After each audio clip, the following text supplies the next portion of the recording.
Well, it's Thursday, and you all know what that means. As you know, in Japan, New Japan Pro Wrestling has begun their annual tag team tournament, the Super Junior Tag League. So, if you guys aren't familiarized with that, I'll explain it just a little bit. And then, of course, we move on with TNA. As you know, we get closer and closer to Bound for Glory, and a lot of things are taking place. As you know, battle lines are being drawn, so we will see what happens once we get there. And then, of course, Ring of Honor, we have very interesting things taking place. Not to mention, as you know, Athena is now the longest reigning Ring of Honor World Women's Champion. But however, some things have gotten a little chaotic, so we're going to get through all of that. And then, of course, we cap up our episode with some news updates to give you guys updates on what's been happening in the world of pro wrestling, such as what events the promotions are thrown out, who's booked, what matches are set, including developments that are happening in the world of pro wrestling as we speak. So, let's get ready for another episode of Deleted Wrestle Zone.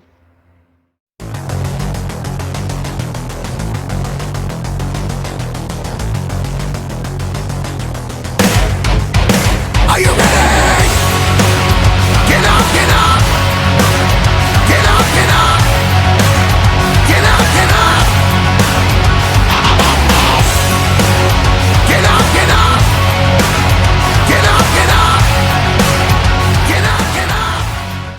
Hey everyone, welcome to Deleted Wrestle Zone, all things that is pro wrestling with AEW, NXT, New Japan Pro Wrestling, TNA, National Wrestling Alliance, various promotions, wrestlers, matches, and championships. I am your host, J-Rod here. So, if you are new to the channel, welcome. This is a channel where we do a lot of pro wrestling reviews from various promotions, not only here in the United States, but also in Japan, Mexico, Canada, Europe, the UK, anywhere in the world where pro wrestling is not as big, but it continues to grow. We also, of course, do discussion videos, talk about various topics such as the wrestlers themselves, the promotions, factions, storylines, whatever we want to talk about. We also, of course, do more news updates. If certain information was unable to be on this episode, I can put it on the next episode or on a separate video by itself. We also, of course, do real-timing news updates to keep you guys on alert if something has happened in the world of pro wrestling that needs to be addressed ASAP. We also, of course, got the United Sayaka Watch and various other cool wrestling content as well. So if you like what you see, please subscribe to us or click on that subscribe button. You'll be getting a lot of daily reviews and other cool wrestling content as well. But if you like this episode, please give us a like on the like button or a nice comment in the description down below.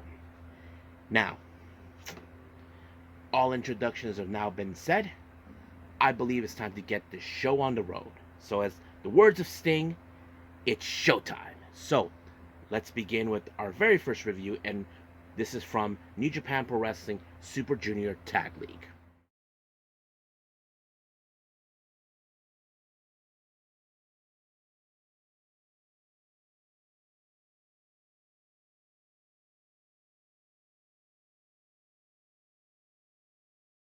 Okay, Super Junior Tag League. Now, many of you may know this tournament. This is for only the junior heavyweight competitors. So yes, there are two differences. Now, there's the World Tag League. Those are for heavyweight competitors. But there's, of course, the junior heavyweight tag team championships. Now, of course, same thing. Whoever wins the tournament will get a shot of the IWGP Junior Heavyweight Tag Team titles, which currently is being held by none other than Kushida and, of course, Kevin Knight, better known as Jet Setters. Now, of course, the rule does apply. If they do win, they get to pick their opponent. Same system, 2 point for winning, 0 points for losses, but also in the verge of a time limit draw, 1 point each. Same old thing. But right now we are in the early stages of that. So we're just going to focus right now on the 3 matches that they have involving Super Junior Tag League. Now, our first match, we have Capitan Suicida. He teams up with Tiger Mask. They take on LIJ's Bushi and Hiromu Takahashi. Now, of course, there's nothing too significant. But, however, we do know that Bushi and Hiromu have teamed countless times before. Of course, recently we have seen Bushi teamed up with Titan on various occasions. But For some reasons, Titan is not involved in this tournament, but I'm sure there's something for Hiromu to do to get back on his ways again. But however, it was a submission by both men that put both of their opponents in a same submission, forcing them to tap out, giving them their first 2 points. However, throughout the entirety of the match, the boss of LIJ's, Tetsuya Naito, was there watching. But of course, they had to do the fist pump unity that we normally see. If you guys know what I'm talking about, yeah, that they were doing that. Now our next match, this is a very interesting match. We have the House of Tortures, or who I like to call the House of Losers, Yoshinobu Kanemaru and Sho. They take on the Bullet Club War Dogs, Jola Maloney and Clark Connors. Now, it's no secret that the connections between House of Torture and the War Dogs. But however, I highly doubt that this is a pleasantry. Now, there's no doubt in my mind that, of course, Connors and Maloney will love nothing more to get their tag team titles back that they lost to Jet Setters. And I think they're not here to play any BS. And of course, when it comes to the House of Losers, you know how they are. They like to play dirty tactics, like, of course, Sho with his wrench, and of course, Kanemaru with the whiskey missed. But however, whoops, he missed. Basically, Kanemaru accidentally got Sho, and then Sho ended up being full clipped by the War Dogs, allowing them to get 2 points.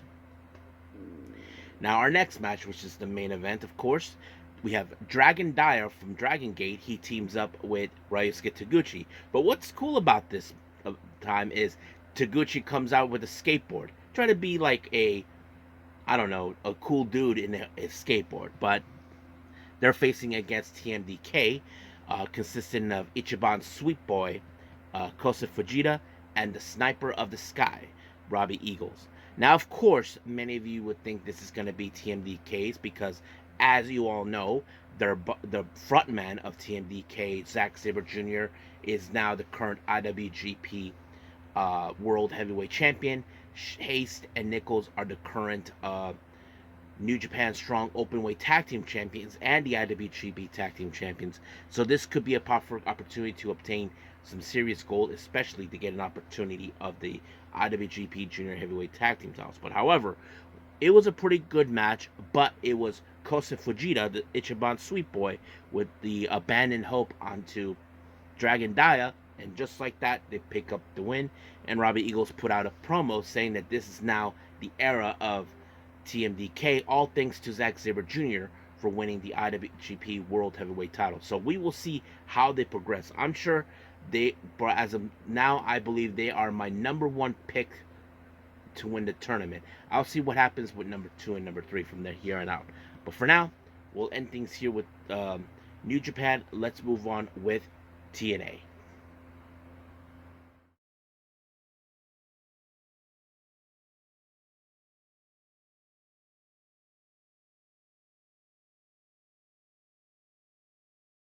Okay, TNA. As you all know, we are now on the road to Bound for Glory. So a lot of things will be taking place for it. Now, our first match is a spot of the 20 people involved in the Call Your Shot Gauntlet match. Now, let me give you guys a brief what that is. The Call Your Shot Gauntlet match, basically you win an opportunity. You can call your shot of any match, any title match of your choosing, anytime, anywhere. So you have many wrestlers involved. But one particular person will stop at nothing to get what he wants, and that is, of course, Frankie Kazarian, who's amongst those. So basically, he tried to get in, but just to assure you, he did not win the tournament. It was in this spot. It was AJ Francis who was determined to be that person. So he did it. He picked up the win. Now, Jonathan Gresham was interviewed by Gia Miller, talked about Josh Alexander, and of course they will be meeting up real soon. Now, before our next match, Ash by Elegance introduced Heather Reckless in a new look, as you know, being a disciple of Ash. Zaya Brookside decided to crash the party, but she hasn't forgotten what they did to Brinley Reese. So Brinley Reese showed up out of nowhere to give them a little peace of mind, and oh my god, they're being a little dramatic when they got faced into the champagne. Well, They may try to get their revenge, but the old saying goes, payback's a bitch. And I guess that's what they get. But I'm sure Brookside and it really knows they'll be coming for them. Now, our next match, we have Josh Alexander versus Jonathan Gresham. These guys have faced each other before, but however, this is different with the newfound attitude of Josh Alexander. Now, remember, Alexander's trying to do something different, but of course, we were going to see possibly the Northern Armory get involved. We did see Ikra and Williams actually try to get involved, but unfortunately, the ref did not see a weapon that was used that was part of one of Josh Alexander knee brace that allowed him to pick up the win with the C4 spike. And then, of course, the Northern Armory decided to do a little beatdown on Josh Alexander after winning. Then Steve Macklin tried to intervene, but however, the numbers was just too much, and then they decided to handcuff him into show them what they were mean. However, we did see certain members of the roster showed up to stop him. But this thing between Macklin and Josh Alexander is far, far from over. Now, our next match, this one does have implications for the TNA Knockouts World Tag Team titles. Wendy Chu, as you know, has been teaming up with her demonic sister, Rosemary. Well, they're not actually sisters, but you guys know what I mean. Facing against Jody Threat, one half of the Knockouts World Tag Team Champions. Don't think Danny Luna's crossed the pond on this one.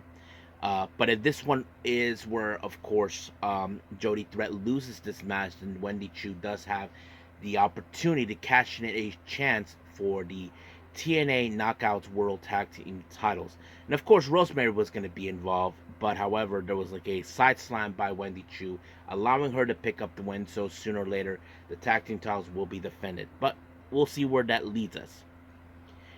Now, our next match, we have the system, of course, JDC, Moose, Myers, and Edwards versus the ABC and the Hardys. Before, of course, the Hardys and ABC, along with Myers and Edwards, will be in a Full Metal Mayhem match. Of course, there was going to be a lot of crazy moments, a lot of tactics, but however, it was the 1-2 sweep by ABC that allowed them to win on JDC. But however, all hell broke loose when they decided to give a beatdown. Mike Santana tried to get involved to help out these guys, but however, the system were just too much. Sooner or later, there'll be something to happen. So that's what the whole thing happened. Now, our last final time of the remaining, there was a face-to-face led by Santino Marella. As you know, the Knockouts World Title and the TNA World Title are defended. So both champions met up in the ring to meet their challengers, Joe Hendry and Masha Slamovich. So they had to say their saying. But man, they were interrupted by Frankie Kazarian again. Kazarian, who was determined to win the TNA World Title at any cost. But however, he decided to piss people off by saying the things to Santino, and then he spit at Santino. Then he pulled out the Cobra, then decided to put him through a table. So that's how TNA ended from there. So nothing big on it, but we'll see what happens down the road. But for now, let's end it right here and move on with Ring of Honor.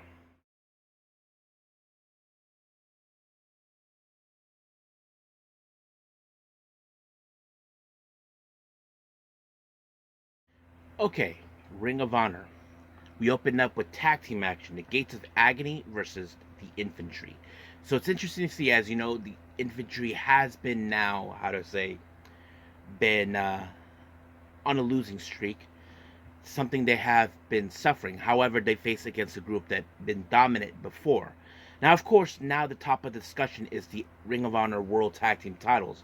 So I'm sure that's going to be the topic. Now, the Gates of Agony, as you know, they're no longer an associate with Brian Cage now that he is part of the Don Callis family.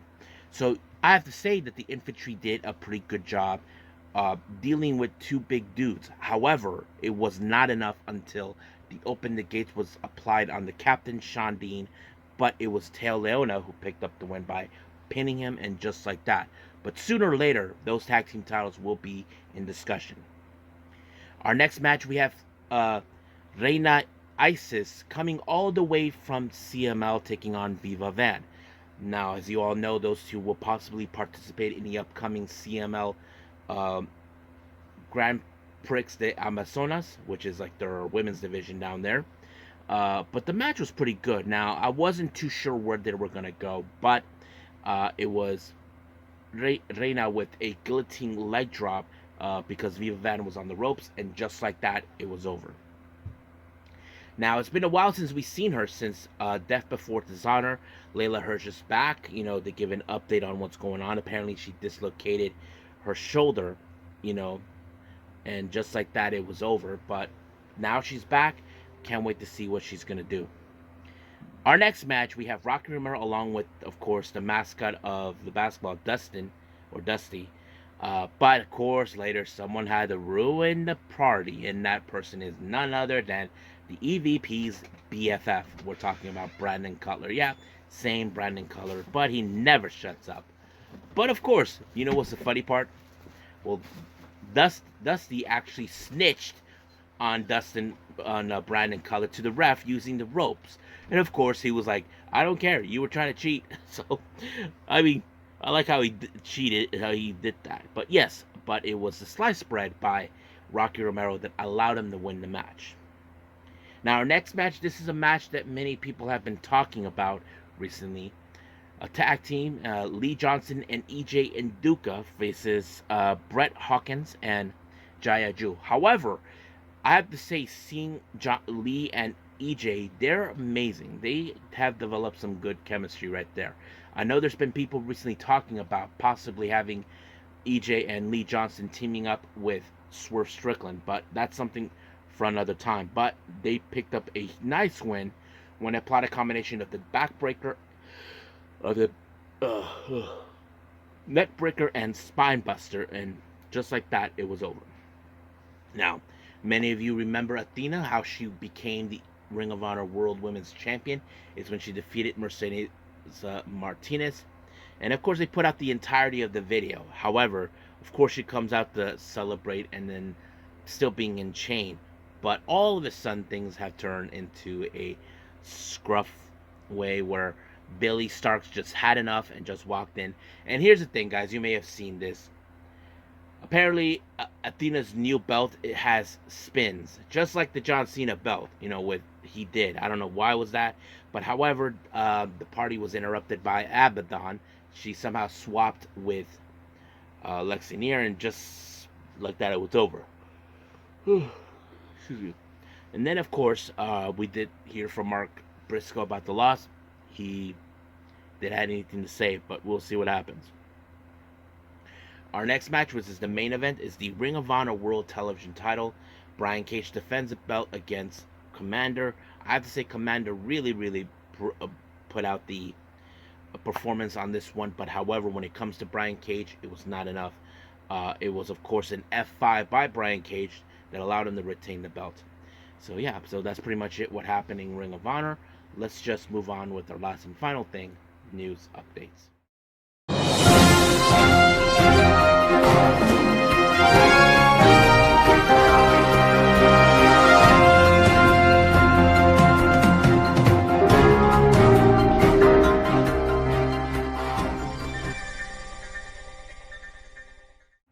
Okay, welcome to our news updates.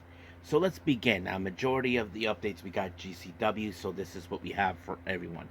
As you know, on Halloween, we do have the Monster Bash taking place here in San Diego. They announced the Masha Slime, which will be in action to take on, of course, our very local girl, Sarah Zacher. So that's going to be a fun match. As you know, they will be in Hawaii next month on November 2nd. 4 matches have been announced.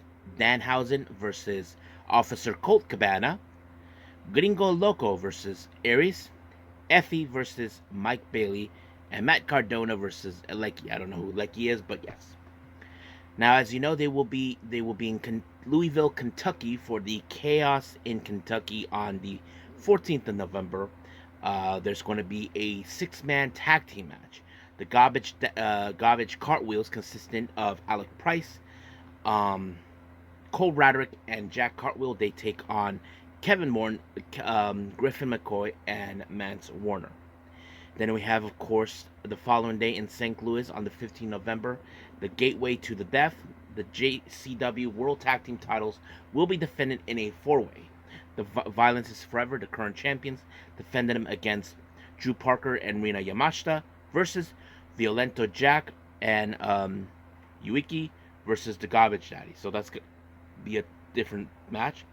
And of course, more with the Nick Gage Invitational taking place on the 16th in Orlando in November. Number 9th entry, Tank. So yeah. Then we have the first of December in Chicago. Say You Will, the GCW World Title will be defended. Mansworth defends his belt against Kylie Ray. So that's going to be interesting. And of course, Zachary Wentz has announced that he will be participating in 3 events in the month of December with GCW. On the 1st in Chicago, the 6th of December in Tampa, and then Asbury Park on December 22nd. Now, MLW has announced for their event on the 9th of November, Kenta will be in action to take on former WWE talent Paul London. Then we have the Deadlock Pro Wrestling's World's Strongest on the 17th of November for the for Danny Luda versus Danny B. RevPro Uprising on the 21st of December. Michael Oku will get another opportunity to regain his belt against Luke Jacobs, who defeated him recently. West Coast Pros, for the only strong will survive, Becca will be making her appearance. And then, of course, 2 names have been announced for the Roseland 10 event on the 11th of January of 2025 by Prestige Wrestling, Mike Santana and Josh Alexander. Now for some developments. It was announced that Bandido was in AEW's Dynamite's backstage this past Wednesday. Told people that he is ready to go, so can't wait to see him. Julia Hart has been confirmed that she'll be making her return soon, so we're just waiting to see when that happens. Now, Bobby Lashley recently talked about Omos, and saying that people are not utilizing them enough. So this is what he had to say. Let me pull it up real quick for all of you.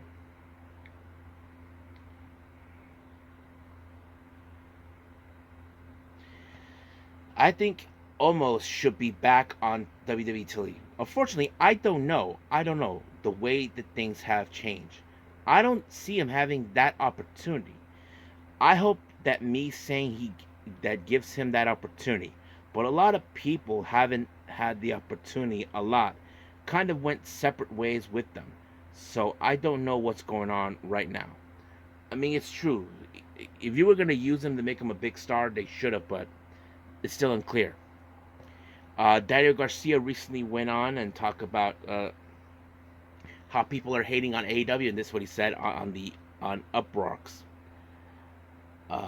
Hating on AEW is a very popular thing, and I get it, and it gets people attention, and I feel a lot of these things come from people who retire their jerseys.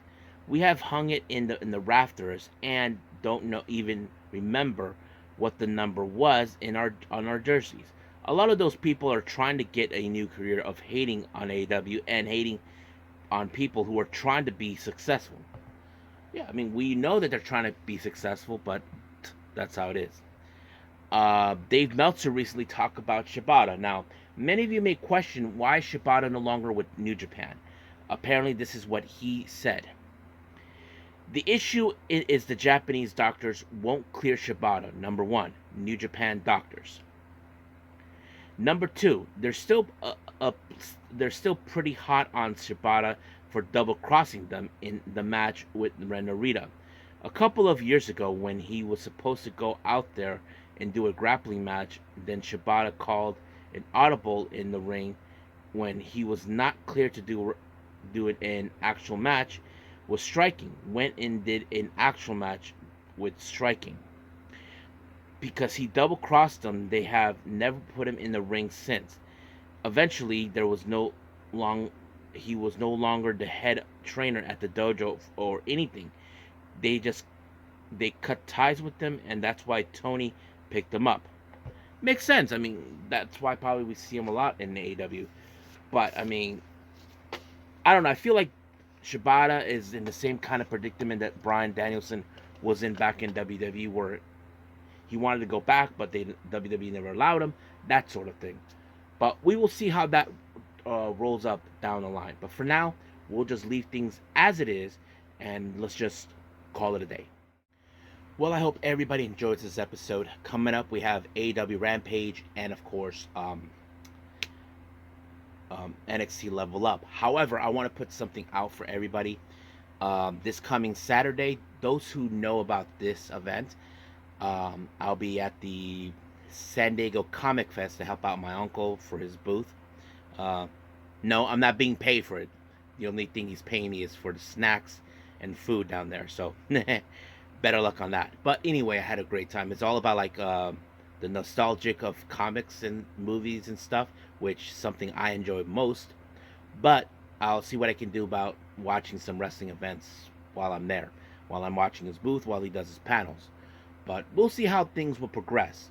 But also, as we speak, there's going to be a press conference early in the morning. By the time this video is out, it already happened with CML. As you know, they'll have the Women's Grand Prix.